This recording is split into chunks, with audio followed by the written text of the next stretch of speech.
Alrighty, little NHL19. Should be wrapping up my day. Probably not going to though. It's here in the normal part of the world. It is Monday, August 12th, about 9:30 p.m. Eastern time. There's an event that they added. I probably just to appease people like me that were still hanging around. I shouldn't try John Malkovich impersonations. I can't do it clearly. Um, Admittedly, part of the reason why there's a bunch of reasons actually why I'm testing some of this stuff out, particularly at a time when it seems as though no one else is still around. The bots are still heavily active, uh, if only mostly in the auction house, and then playing in the champs and competitive seasons. So no real impact for offline offline versus CPU, which is what that event is.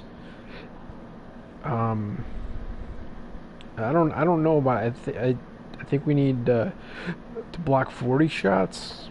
I don't know about being able to do that at this point. It seems difficult to find CPU opponents, even out of the full list of ones that you've already beat through the progression, um, that are good candidates for trying to block. And I guess you could change like your entire setup. You can change your entire team that you put out there. You could change all of their strategies. Although, as part of the point of this particular video, is that you would probably need to take it to the extreme of not only editing the general strategies for your team, which kind of makes sense, and people that were finding more success versus other human opponents during the course of the year. We're talking about how it seemed strange that people weren't editing their strategies during the course of a game. Well, I mean, it got to a point where you got one pause. It was only 30 seconds. It's not actually 30 seconds. It's just one of like those very many things that it's like the lie that comes from EA is like, what are you lying? They're like our fucking president, quite frankly. They're that bad. They're that bad. They're like the President Trump of incapable of making decent sports sims production houses. That's basically what they are. Um, Although they're a publicly traded company, so for them to completely take on his model of going into bankruptcy in order to make money, I don't think that would really work out so well. But they could definitely continue to dodge taxes and do other shady shit that they've been clearly doing for years. When you put the worst person who has ever been under your employ as up through the ranks and then into your CEO position, it's not going to turn out well for you. I don't know why you would expect any sort of different sort of circumstances or outcomes, quite frankly. And no, I don't currently have any positions in EA or any of their competitors, and I also don't have any short positions.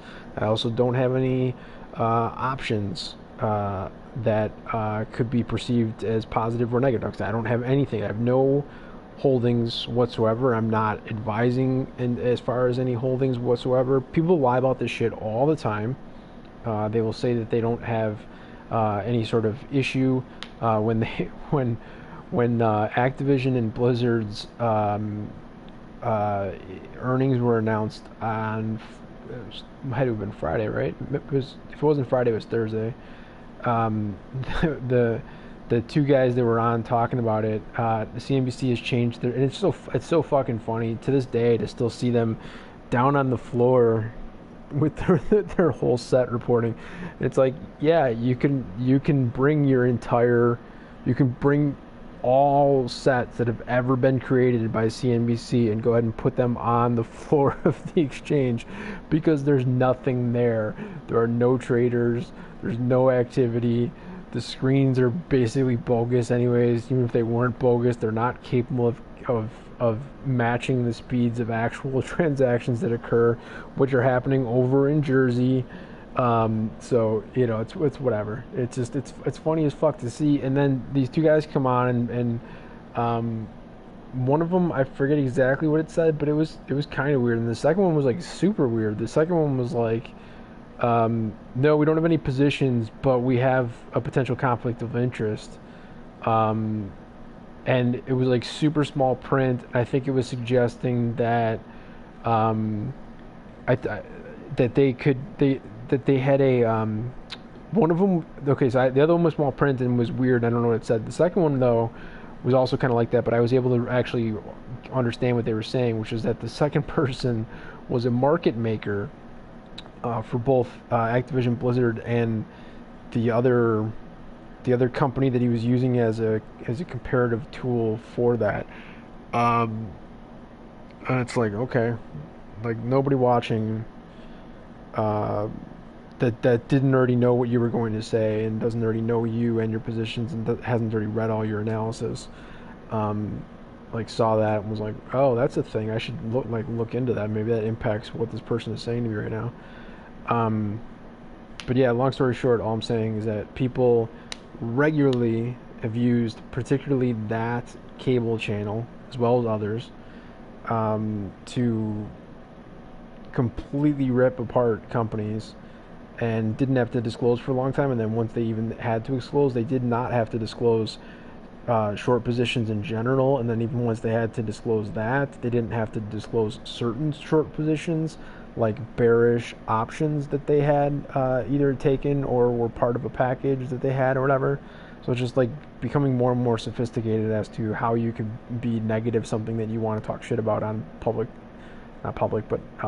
on quote unquote national TV. I don't know if you can call it an average viewership of 200,000 people in the world. So EA is garbage. I don't know if people didn't know that. If this is news for them. And my point was, I have no financial stake in this whatsoever, other than maybe wanting my money back on this game because I paid the $100 for the pre-order back almost just over 11 months ago. Actually, I paid for it about 12 months ago, and then you couldn't log in until about 11 months ago. Anyway. Moving on. So I'm clearly not the Canucks here. Otherwise, that'd be weird. I don't know why it shouldn't be red. So my team is, fakely that's not a word, Edmonton Oil Kings. Coming down here trying to get back, but I'm not controlling that guy. I could scroll back a little bit, I guess, but I kind of knew when did I switch to him? So I probably tried to hit, didn't work. So as soon as he's got the puck and I don't, and there's no reason why that should happen, every single player on my team is either at 99 speed or they get 99 speed with the synergy boosts, and yet I'm just getting blown off the puck like it's their fucking job. So I don't know why it took me, honestly, from there, or from like about there to there. I don't know why it took me that long for it to actually click over, because I've got it set up where it's just a single button. But whatever. So I've already clicked over. I'm not trying to come at and try to play the puck carrier. I'm not looking to get on the forecheck. As you can see, I'm not that player either. So I'm not trying to guard or protect him. I don't really know what I don't understand what the kind of fucking skating he's doing there, but that's like, yeah, I really don't know. I could not tell you. That looked absurd. At least now it seems to be more straight away. I didn't pay attention to that because I didn't scroll that far back when I went to do this replay before. But as you can see, you can only see what's on the screen. I'm over on the right side, which is where I feel like I need to be, because there's a player there.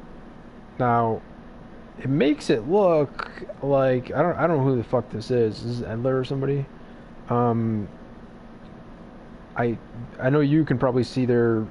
Is it 40? I can barely see stuff like details like jerseys, but by the time he's actually already done passing, but then the way he's holding it there, it looks like he's left-handed. So he just did like a backhanded, like a like a like a top hand only backhand pass. That is that what? Yeah, that's what that was. Because by the time his by the time Jesus, by the time his strong hand, his left hand got on the stick, the pass had already gone out. Now my defender tries to put his stick out, which would have been lovely, but they don't actually do that. Human CPU players are basically too retarded to not only not be able to take a position in the armed forces in the United States, but they're too retarded to even be able to qualify for Special Olympics. They need like the special version of the Special Olympics because they're that fucking retarded. So he clearly is not capable of doing anything here except flailing out with his stick, I guess. So I'm over here. Thought I was in great position, especially considering his momentum is going to his left and the right of the screen and the right of my player, and therefore the right of my goalie and my net. I have no idea, couldn't tell you. I didn't press any button to make this happen at all, but I have no idea why. And I think that's just Camilleri there, which is not exactly the best in the world for my defense, but he is fast, so there's that. But why in the world he's like my guy's trying to like hide his stick almost behind him? I didn't click any buttons at all that would necessitate that happening. And so now you got this player who was totally going to the left, and now my player's stick that was totally going to the left, and now it looks as though instead he's going to come back over to the right. I'm going to move it over a little bit just because I want to see how he takes this in on the tape. So he takes it in on the backhand, one-handed, with his left hand on the stick as a right-handed shot. So it's not the worst. Is this the correct angle? I want to get right on. Yeah. So as you can see here, he doesn't really have possession. But at this level, which is all-star or superstar, I forget which.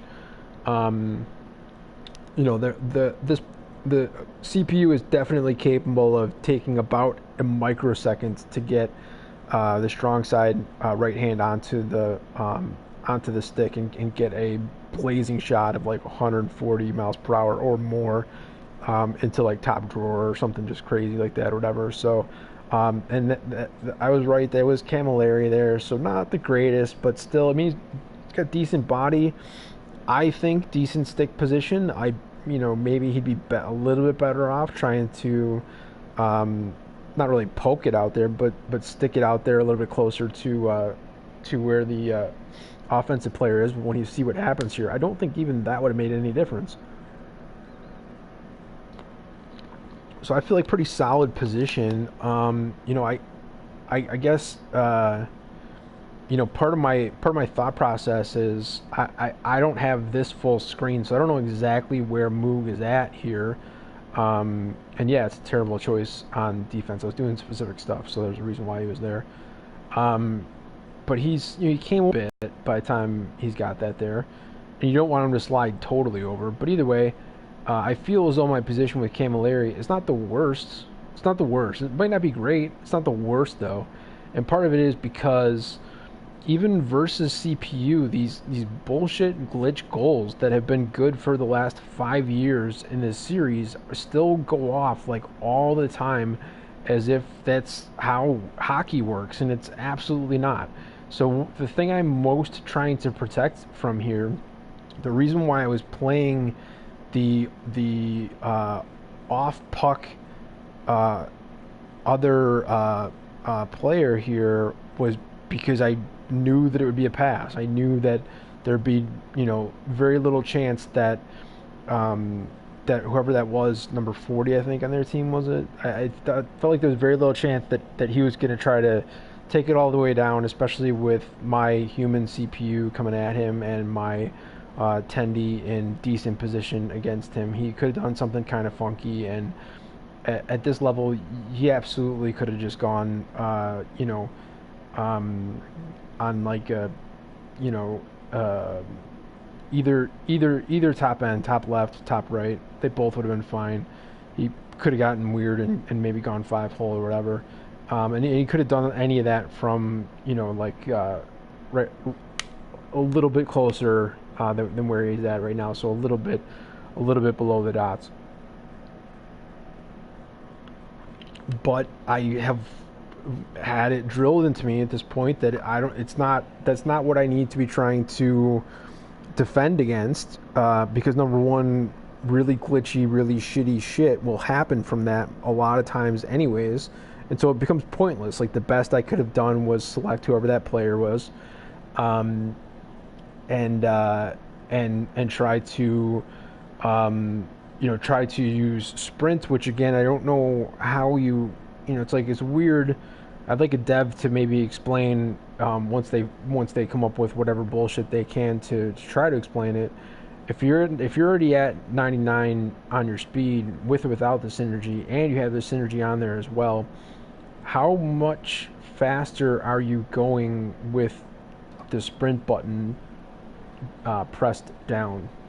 Not sure, but I guess I could have selected that other player and then tried the sprint, and then maybe tried to back check.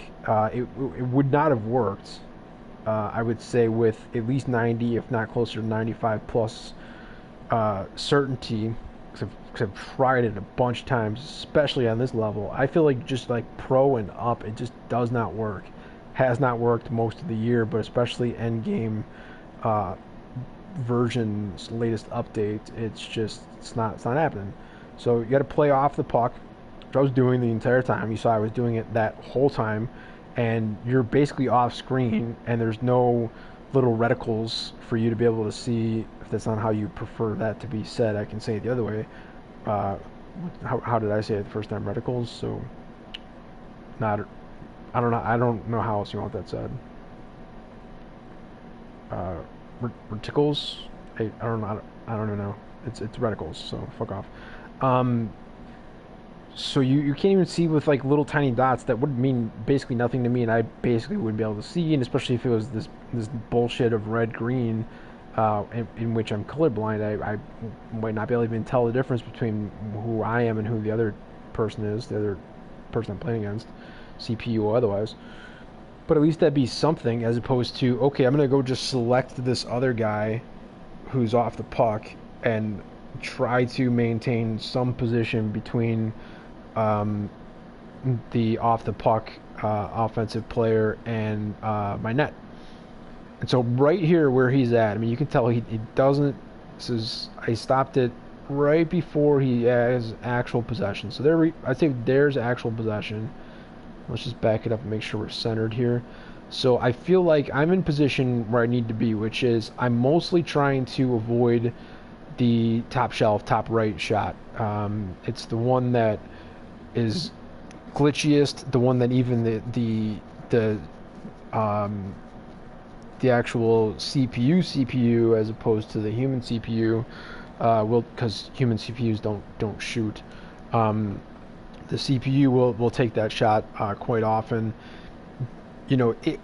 From this position, I'm not sure if I'd be like, short side wrister. I mean, I guess it could go off as that, but probably wouldn't.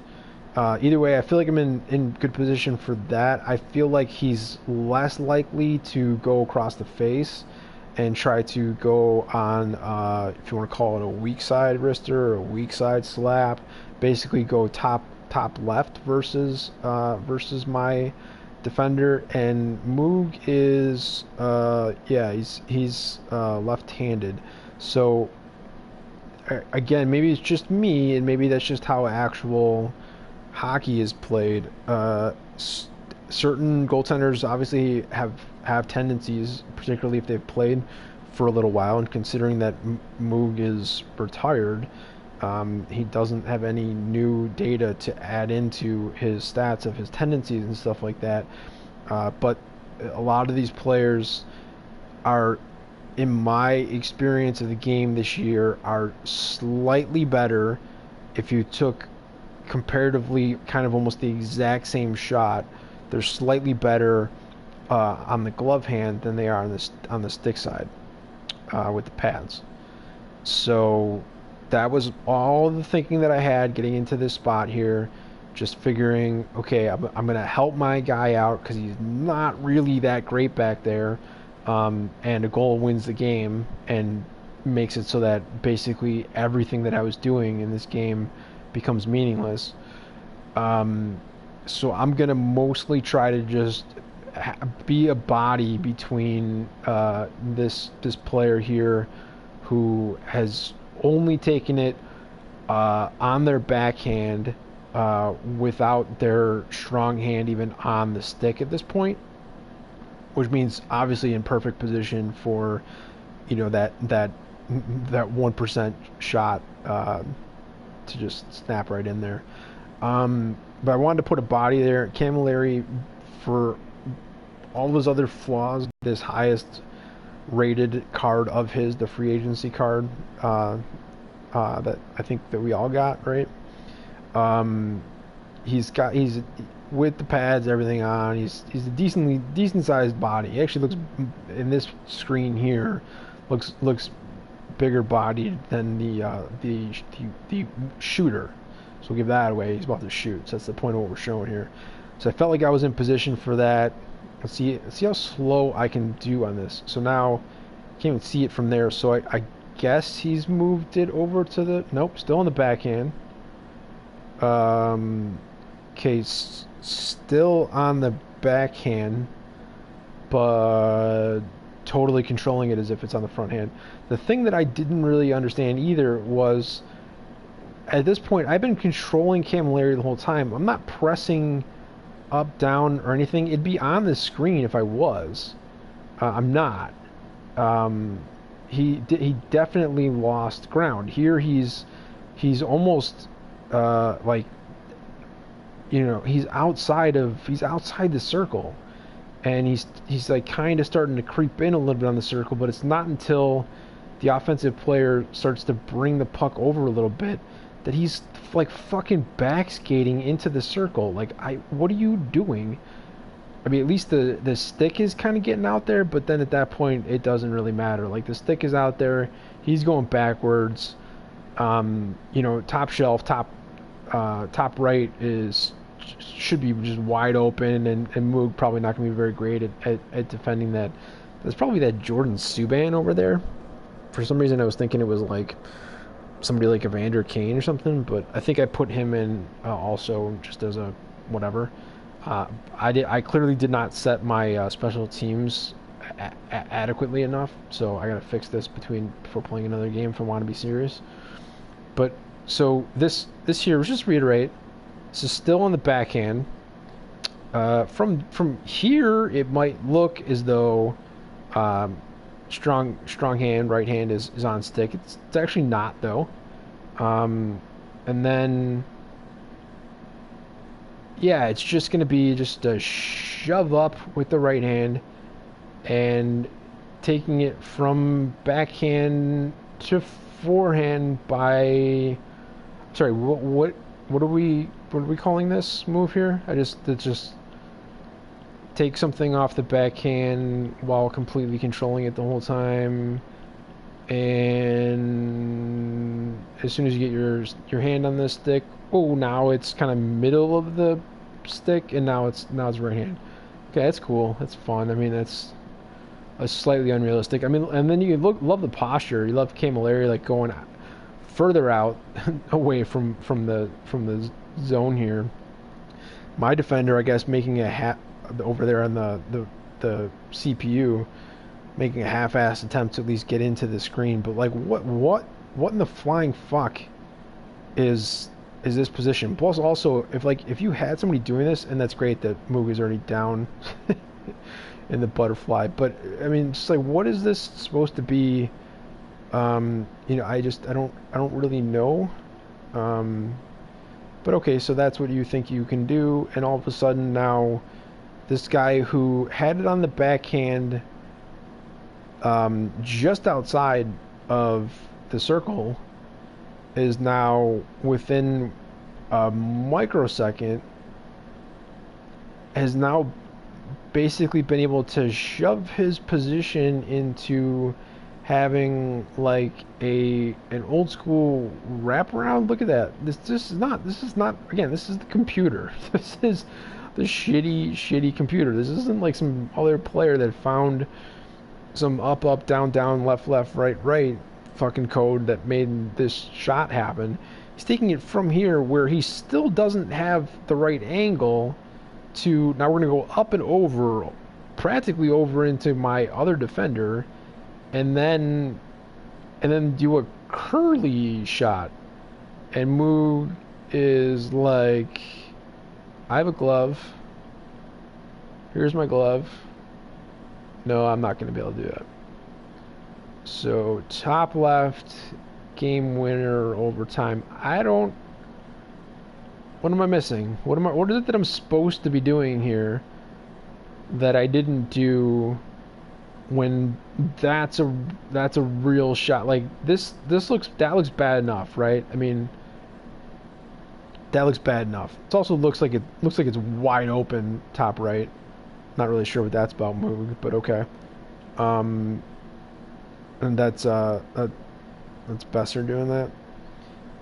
But I like the when they showed it in here. So here, that's where the puck is. It's still technically on the stick on the tape, I guess, but kind of does a little flipsity-do. And even against a poorly positioned Moog, I guess that'd have been good enough. Yeah, that is Jordan Subban there. If you get out of the way, bro. This isn't about you. Yep. Game winner. Congratulations. Yeah, and so if you look at the last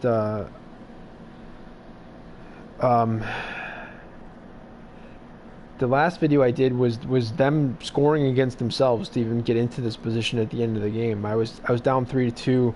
I've played this particular event a bunch of times. It's only the third out of 10 in the second to the last, not even the last level of the domination challenges. Whichever one doesn't come with any hut challenges and is strictly just a 4-minute game to just determine a winner. And at this point, if I would have won this game, it would have been worth 200 coins, and that's it. 2,000 coins, sorry, not 200, 2,000 coins, and that's it. If you beat all 10, the 10th one at this level gives you a gold common player, I think. Might be gold rare, but I don't think so. And the way the markets are working at the moment, and knowing that even if it was a gold rare, it would be at best 80 to 82 or 83, it wouldn't really make much difference. The prices in the market are basically about the same, and I don't even know if that card is tradable or not. I have no idea. I don't remember. But if you can beat all 10 of the next level, not only do the coins go up, so I think the coins would go 2,500 even before the end of this 10, and then 3,000, 3,500. It would just feel nicer if they finished at 4K, like on the 9th out of 10th, and then the 10th out of 10 is when you get the gold pack, which was a thing back in September that all of us were getting 2 of per week, even though I did not get my full allotment. So, yeah, I was just saying, if you go to the previous video, it was nonsense. I took a shot, and every shot that you take has a chance of being a make, I guess. But I didn't make the shot. It hit off the defender, who then gained control of it, and I guess tried to pass it off of the goaltender's skate, which worked, and then bounced into their net. So that was appreciated. That went 3-3, and then this was the fourth goal in overtime. Was trying my damnedest, really was, just to try to stay on pace. Only taking the best possible shots. Because even getting that third goal, I think it was pretty clear from the from the replay that I had pulled my goalie for that, and I had 6 out there. There were no penalties at that point on either side, so it was just straight up 6-on-5, empty net, and they were missing the net. That was super lucky. This level they tend to just rip me whenever I have that open. Even just like straight off the face off, like they'll take a face off and they're in my offensive third, and they'll win the face off, and whoever it gets directed to will just shoot it straight down the ice and right into the net, to the point of like sometimes, I know human opponents have done this to me, where the center taking the face off against me wins the face off and shoots from there, and that goes in. I have no idea how something like that would ever be possible, but GG, nice job. So it's not a suggestion of like, hey, it's all ice tilt, it's all skew. The computer is evil and it cheats and it always wins. It does, but it also fucks up sometimes, either in your favor or against. And it was in my favor just to be able to make it into overtime. I played the rest of that game without pulling my goalie because it was even. It was even. I just wanted to kind of get into OT, and then once I got in OT, I tried a couple times to get some shots, and that just wasn't going to really work either. So at that point, I'm starting to think about whether I have any shot, no good pun intended there, in shootout. And at this level, I might have had to have actually controlled my goalie. And the person that's listed as the backup here, I mean, you can already tell. Then I got Camilleri and Subban out there with Moog. This is clearly not the A team. They're out there for different reasons, testing different aspects of the game out. But when you got guys that are capable of doing crazy backhand shit with only their upper hand on the stick, and up to and including forcing the strong hand onto the stick at the exact same time of basically pulling it all the way over and almost like 2 sticks lengths away, and then kind of flip shooting it so that it's like almost like a boomerang type shot, except for the desire to circle back around. So more like a hook, I guess, in baseball. So that kind of thing. If they're able to do that, it's like, well, there's no real point. I don't get it. So I don't think I'm ever gonna complete those challenges. And I was really only doing it because I have to get 40 blocked shots as part of the event, particularly if I want the free agency. I think it's an extreme free agency pack, which might be full of nothing but untradables as well, which would be terrible, but would be better than nothing. It's been so long since they've done an event that gave you more than a random jersey, which they give you in this one as well, 2 or 3 different times, I think. That I don't even remember. But yeah, the random jersey thing was actually untradeable. So yeah, I guessed that even the extreme free agency pack is going to be untradeable also. And it's like, who gives a fuck?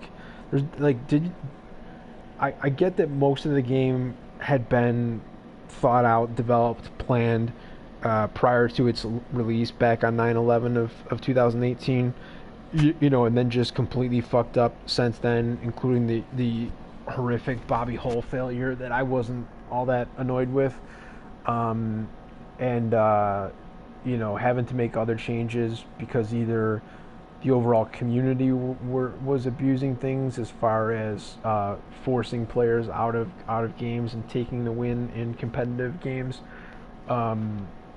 or just game changers bitching that like their players, despite being like an 83 overall rating like Besser here, were not capable of these spaghetti armed, completely across the rink, four stick length, boomerang hook shots, uh, just barely by what was supposed to be the start of the game's top 5 overall of all time goalies in Moog. Um, yeah, fuck all that noise, man. It's so stupid. It really is. So the last thing that I'll say, well, maybe we can put a timer up there so I know how long. Put a timestamp down in the description. So 37 minutes in, I'm gonna call out other people did it as well, but I don't really like or give a fuck at all about those other people. So I'm gonna call out the one new to last year EA game changer that I got some good info from during the year, even if some of it, like as far as, hey, put offensive players on defense because defenders can't shoot and they also are pretty fucking slow too. I was already doing that before it was pointed out, so it's just nice to kind of get that confirmation, because I don't talk this game to anyone at all, so I don't have any like confirmation bias that's helps me realize that anything I am or am not doing is helping out. So anyway, I'm still gonna call out that player though, and that is No Sleeves 12, Sleeveless Gaming. He was pointing out, just as part of the talk about the NHL 20 beta and all the stuff there, and was, to his credit, was still one of the few game changers who are almost only working as game changers through their channel, as opposed to the one or two game changers that are out there that are just like pure, kind of esports YouTubers, that like this game is just almost like a non-factor for them, but they're still game changers. So excluding those other like 2 people in the whole program, he's one of the other few that are willing to at least say, like, okay, at best, like, we'll wait and see on such and such potential developments. We'll see how that goes. Is also quick to call out when when players, at least, not so much the company EA, but when the player base is doing some shady shit. But then would it admittedly get on EA for saying, like, okay, well, you guys need to fix this sooner, and is probably had put in the comments at a minimum through their Discord channel, but also probably directly as well, before even saying that, like being like, I'm gonna say this on my next broadcast, like, you guys need to fix this, and then says it on the broadcast. So like that happened all NHL 19. Wasn't like every single broadcast he did was talking shit, but when it was needed, it was done by him, and it's done by a couple others as well. But I'm just talking specifically about him, because in the whole process of talking about NHL 20 and when the beta came out and how drastically different that beta was from the current build, and how they were going out there to play the current build and they were going to put their 2 cents into it, then that was going to be impacted and changed prior to the actual release build. And even then, you still have to understand that, like, that release build hasn't gone live, so there's going to be, some bugs or glitches or other issues that are going to have to be dealt with, yada yada yada. Nobody else besides EA feels the need to, like, put fucking 12 years worth of disclaimers onto their shit prior to releasing it. It's like, no, if the video game player, who in this case I'm not even going to call a video gamer, is unaware of any of the specifics that go into development of a game, then fuck them. Who cares? Like, and you don't care either. You're not going to help them, because I had a legitimate issue, and I am definitely a step above that lowest level of player that, like, didn't even buy the game and hasn't given you any money, didn't buy any packs or anything like that. Like, I'm a step above that, and I still got effectively no response. Effectively. um, the little bit of response that was there didn't do anything more than if there was no response at all. So you don't get any brownie points for having a crappy non-response response. Um, so back to sleevesies. He doesn't like being called sleeves because he's no sleeves, but people just see the sleeves and so they call him sleeves. It's funny as shit. So yeah, no sleeves 12. In that whole discussion, talking about the load up to the beta, and then talking about getting ready to rip NHL 20, felt the need to point out that he played the game NHL 19 10 days earlier than full release. I played it 3 days earlier on 9/11, and it saw its release on 9/14. You just move those days one up for this year. Same deal would be like a regular gamer will be able to play it on the 13th of September this year, 2019. Pre-orders on the PlayStation side can play on 9/10. And I guess he might have been playing over. That doesn't even make any sense, bro. See, like, your lie doesn't work. Um, I guess he could have been playing on the Xbox side as a EA Access member an additional 3 days early, but again, like that's still only 6 days. So he would have had to have been given early access to the game by the developers, and that doesn't mean that that's not possible for a brand new EA game changer who had a decent channel and decent following for that to happen. I guess might have been told to not broadcast any of that stuff, or at least not to do so until the game had seen full release, or at least the pre-order release. I don't really know.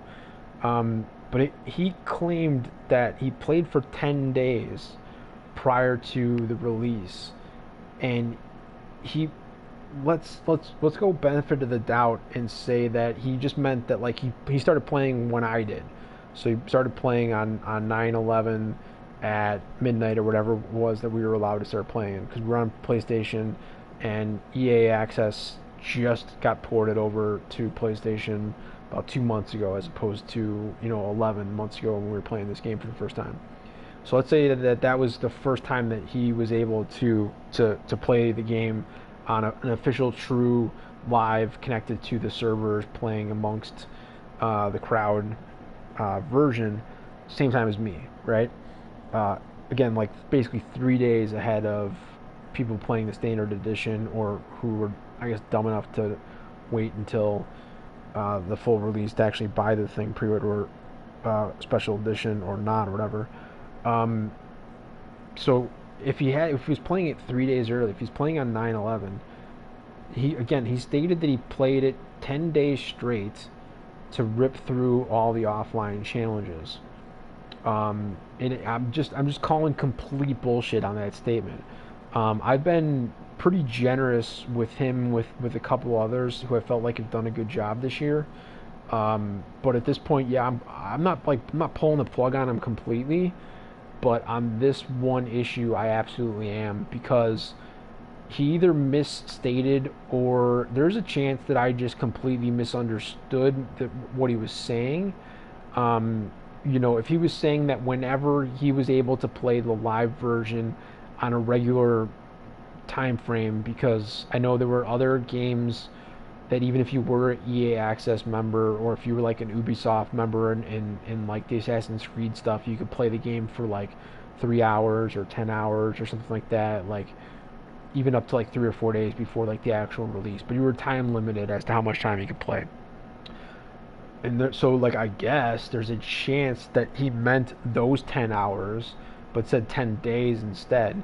But even so, to suggest even be able to suggest that within 10 days you would have been, any player would have been capable of getting through the entire offline modes of HUT in under 10 days is just a bold-faced lie.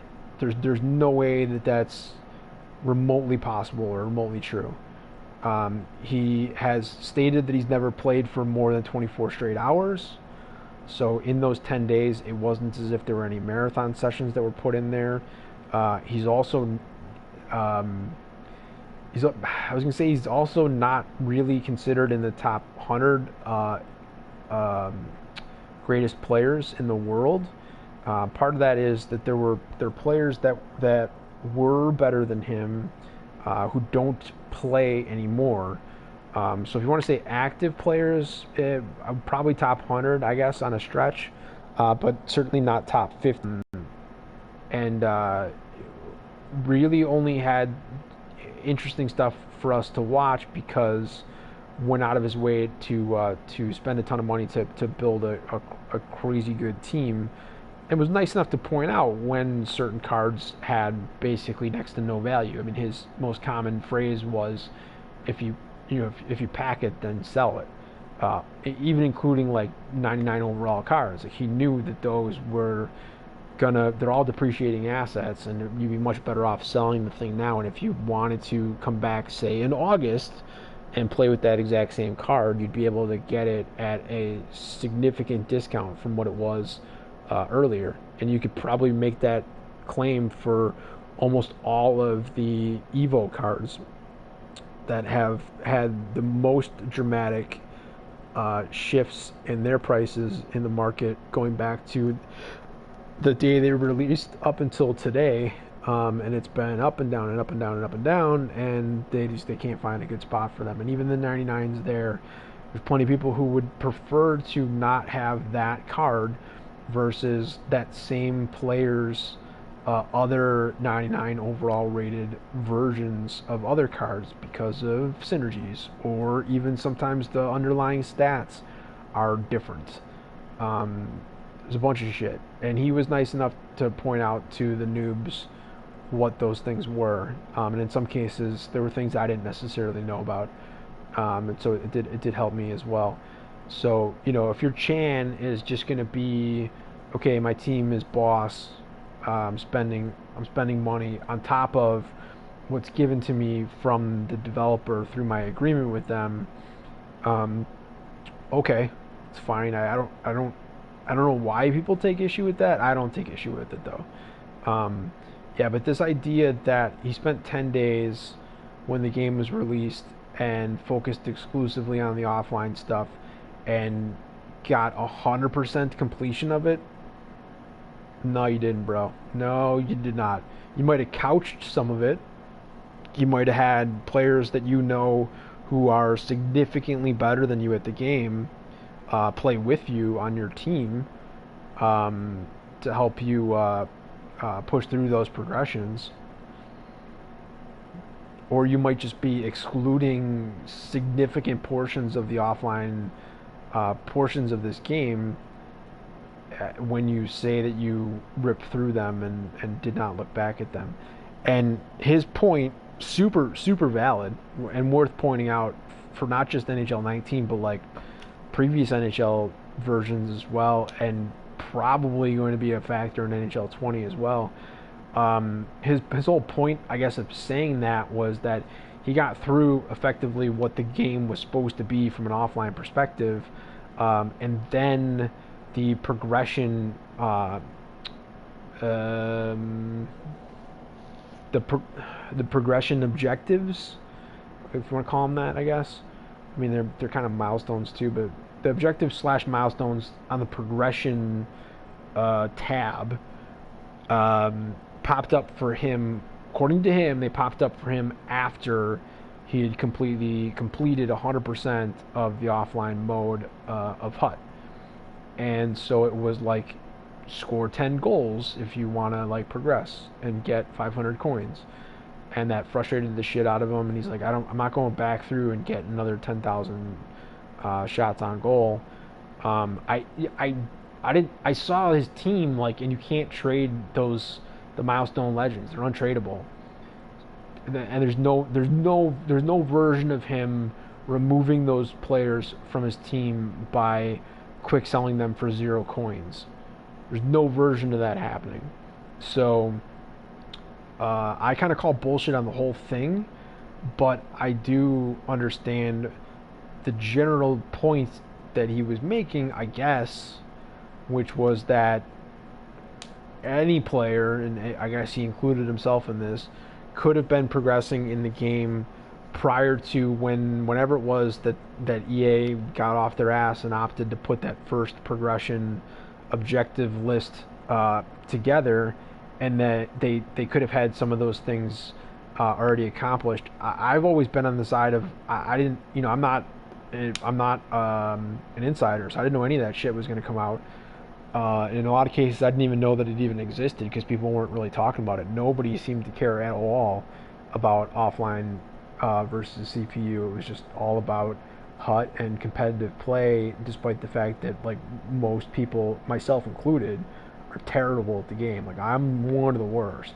I'm possibly top 100 worst players in the history of the game, all time around the world.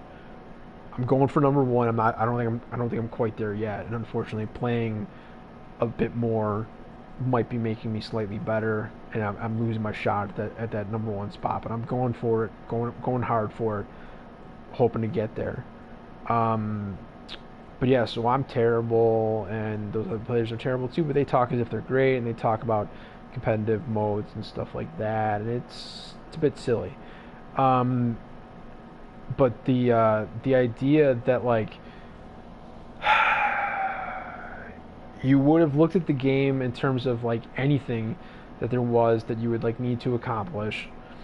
Shots on goal is just one of many, and then something pops up, and all of a sudden now you got to get that thing to be able to get that completed. Effectively, the progression stuff for the 97 overall alumni Owen Nolan, when the first person on Reddit was posting everything that would need to go into that, and how many coins would be picked up from that, what the other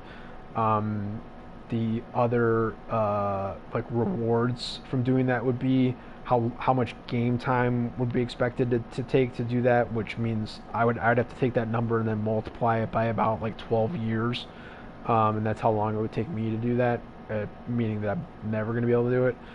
But yeah, I'm in that group of people that was definitely annoyed that, despite being terrible at the game in general and being horrific when it comes down to playing against other players who don't even have the benefit of the CPU doing bullshit like this last goal that I just highlighted here, which is only just one example. I could go back through this entire game, of which I needed them to get their own goal to be able to have a shot at competing at the end of the game. But even being down 3-2 in the final couple minutes of this game was a win for me.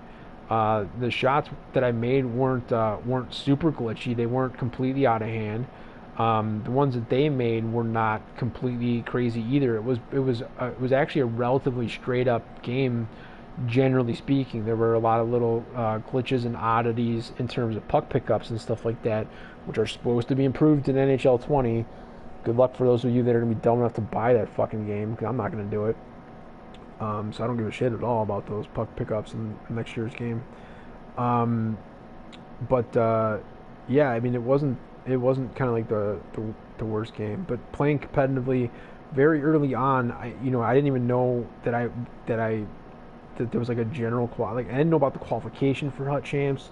I guess I kind of just assumed that being terrible in my first year in the game, the first year in current gen console versions of the game, that I just did not qualify for any of that stuff. I didn't understand what any of it was, and it literally says like not qualified, even if you have qualified for that particular event. Whatever one's up now, like 48's up now or whatever for qualification. So you can play your 3 games, I think it is, minimum to qualify. So you play your 3 games to qualify, and you are qualified. The event is over, so it's not like you can get busted out of your ranking or whatever. Even though, like, shout out to me, I finished ranked 24th total overall, like 24th best. In qualification for this current week's one. meaning like not the qualification that's 1 of 2 right now, but like the event that ended, that we're now waiting what was 2 days down to like a day and a half for them to tabulate the results. And I lost all of those games, which are clearly much more important. So I'm going to get that sweet platinum players pack that's given me just incredible players and amazing pure gold consumables and untradeable duplicates of, across the board gold, silver, and bronze head coaches. Just, you know, perfect. Although the platinum players pack I think is supposed to be just player cards, which just means that they're probably like at best silver rares with a couple of gold commons tossed in there for good measure. I just remember them being terrible, and I've broadcast my opening of them almost every single week the last 4 or 5 weeks that I've had them or whatever. So yeah, I finished like 24th, ranked 24th in the qualification for that event, with two wins and a not that bad loss, and then got destroyed in the actual games. So that's fun. That is fun. So yeah, I didn't know that any of that stuff. I'm gonna make sure this goes less than an hour. I didn't know any of that stuff even existed at the beginning of the year. I eventually stumbled over to what I guess they refer to as. I actually forget what they refer to it as. Online seasons, competitive seasons, whatever, the divisional stuff. Where you start in Div 10 and you work your way up to Div 1 if you're actually good, and I'm not. So I've never played above Div 7. And yeah, like many players, I was at a certain level, and I don't know what the highest was that I've ever got, like 7 or 6, something like that. I don't think I ever got past that, maybe up to 5. And then I was busy like getting some of the other progression objectives taken care of. Like I only had like, 275 out of my required 300 block shots in that current progression to do. And once I did that, then it popped up with the next thing, and it was like advance to Division 7 or higher. And I was above that, and I was like, that's stupid. That should be dynamically programmed. Shouldn't be static. That's just retarded. But whatever. And so then I played, and I think I intentionally lost every game in the season that I was in and got relegated. But the thing I got relegated to was above the thing that, like, I'd said advanced to Div 7 or higher. So I think I was in 5. I relegated to 6, and in my opinion, Div 7 or higher, when you're going from 10 at the lowest and 1 at the highest, 6 counts as 7 or higher. I technically didn't advance to it, I relegated to it, but it doesn't really matter because I tried later to fix that as well. I went ahead and maintained Div 6. That was no good. So then I relegated down to Div 7, maintained Div 7. That didn't work. Relegated to Div 8, tried to advance back to Div 7, and now I'm just happily sitting in Div 9 with an inability to get a game off. So there's that. I don't know what the deal is. Anyways, it's been an hour. Hope you enjoyed this shitty goal. Should we go with one last time? Totally realistic. You're the best, EA. You're the best around. Ain't nobody ever gonna